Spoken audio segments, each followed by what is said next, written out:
Големите контингенти албански гласови за СДСМ во добар дел се веќе минато. Кај албанскиот дел од електоратот кој мислеше дека ќе добие подобра живеачка постои разочарување бидејќи од актуелната власт придобивки има амалкумина.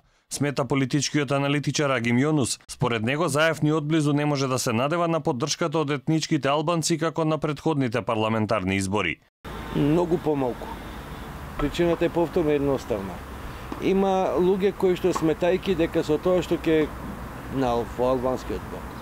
Многу луѓе сметајки дека во албанскиот блок се по несигурни и дека сметајки дека ако македонците ги употребуваат како гласачко тело, ќе добијат некои привилегии. Од 10 души дали еден доби, затоа што тие албанци што се залетаа по него, мислеа ќе добијат мед и млеко. Јонус истакнува дека во Македонија постои разочараност од политичките елити, а на овие избори Ахмети ќе сака да си го поврати делот од гласачите кој природно му припаѓа, вклучувајќи ја и тезата за албанец премиер.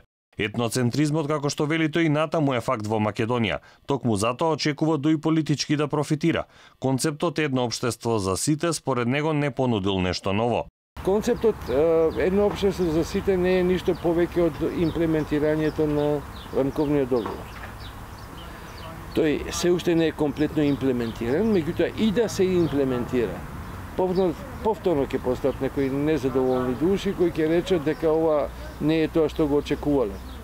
Бујар Османиот дуи пак вели дека нема да направат политичка криза ако не биде избран албанец за премиер, иако се убедени дека тоа ќе се случи. Сметаме дека нема да има потреба од политичка криза, ние ќе го добиеме после овие избори првиот премиер албанец во Република Северна Македонија.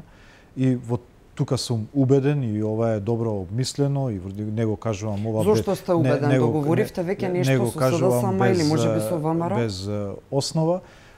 Мислам дека сите услови се исполнети. Македонија веќе се движи кон целосна еднаквост на сите граѓани.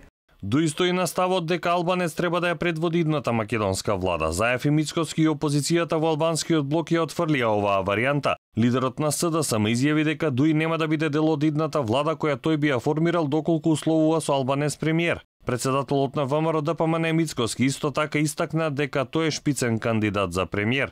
Алијансата смета дека ова е обид на Дуј за дефокусирање од вистинските проблеми и дека требало да го поддржат кандидатот албанец за председател на државата. И ДП однесувањето на интегративците го оценија како скандалозно.